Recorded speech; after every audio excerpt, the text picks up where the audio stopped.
Hvert år laver Beredskabsstyrelsen en omfattende undersøgelse af redningsberedskabet i Danmark. I 2011 rykkede man ud til i alt 16.719 brande.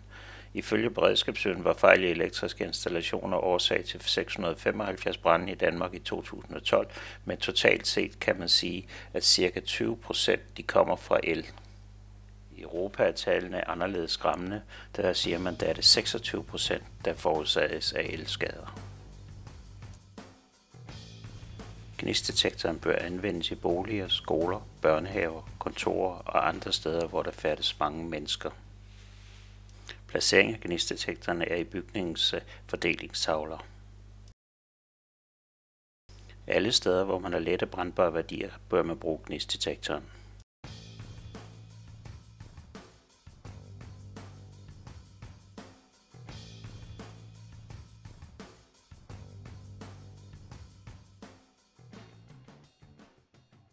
Fejl i isoleringen eller en løs kontaktforbindelse skaber de fleste lysbuedannelser.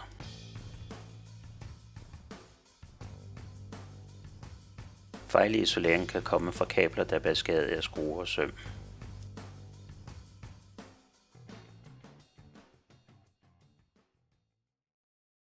Skaderne kan også opstå, hvis man bruger kabelklips, der er for små.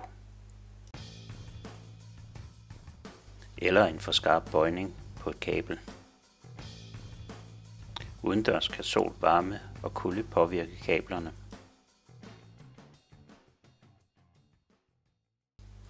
Løse forbindelser og dårlige kontaktflader kan også skabe lysbuer. Det er ikke kun den faste installation, hvor man har problemer. Det kommer også af den installation, som man tilslutter den faste installation.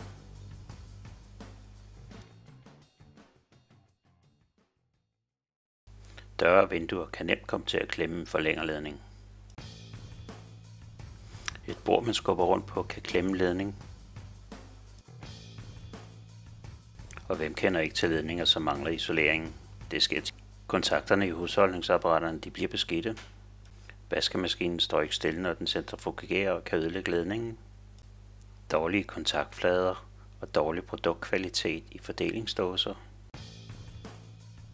Siemens gnistdetektor kan beskytte imod de fejl, der kan opstå, og dermed sikre, at der ikke opstår brand. Gnistdetektoren den stammer fra USA, og allerede i 1983 kom første patent. Fra 2005 er der lovpligtig brug i alle soverum, og siden 2008 har det været lovpligtigt i alle opholdsrum. Gnistdetektoren fås i dag i 2 versioner. Den ene kan bruges til automatsikringer, og den anden kan bruges til kombiafbrydere. Gnistdetektoren har ikke egen brydefunktion og skal påbygges en af de 2 foreslåede komponenter. Man kan yderligere påbygge hjælpekontakter og fejlsignalskontakter. Gnistdetektoren er designet således, at den ikke kobler ud ved brug af f.eks. boremaskiner, som laver små gnister, når den kører.